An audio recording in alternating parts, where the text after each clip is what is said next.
Hi friends, welcome to మౌన్ kitchen Telugu. ఈరోజు నేను బంగాళదుంప మిల్ మేకర్ కర్రీ చేస్తున్నానండి. ఈ కర్రీ చపాతీలోకి అన్నంలోకి చాలా బాగుంటుంది. ఒకసారి ట్రై చేయండి. ఇప్పుడు కుక్కర్ పెట్టుకొని ఆయిల్ వేసుకున్నామండి.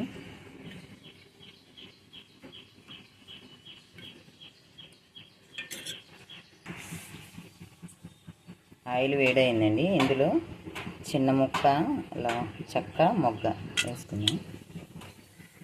ఉల్లిపాయ ముక్కలు, పచ్చిమిర్చి ముక్కలు కూడా వేసుకున్నాం.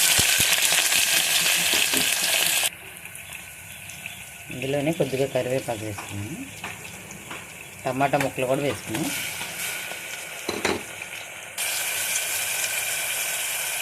బంగాళదుంపల ముక్కలు కూడా వేసుకున్నాం.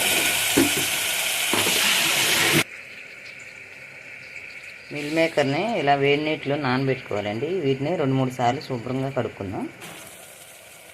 ఇందులోనే మన రుచికి సరిపడా ఉప్పు, మనం కడిగి పెట్టుకున్న మిల్ మేకర్ని కూడా వేసుకున్నాం. 1 స్పూను అల్లం వెల్లుల్లి పేస్ట్ కూడా వేసుకున్నాం. కొద్దిగా కారం వేసి వీటన్నిటి కలుపుకున్నాం. 1 స్పూన్ ధనియాల పొడి, కొద్దిగా గరం మసాలా వేసుకొని వీటన్నిటిని కలుపుకుందాం. ఇందులో మన గ్రేవీకి కొద్దిగా వాటర్ పోసుకున్నాము.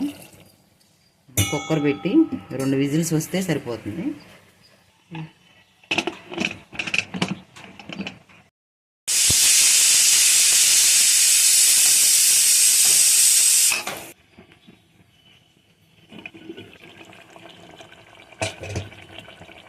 మన కర్రీ రెడీ అయిపోయిందండి.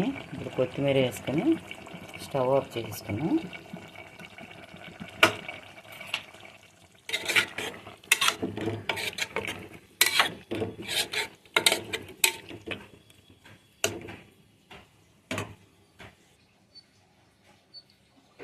మన మిల్ మేకర్ బంగాళదుంప కర్రీ రెడీ అయిపోయిందండి. వీడియో కనుక ఫస్ట్ టైం చూస్తే లైక్, షేర్ అండ్ సబ్స్క్రైబ్ చేసుకోండి.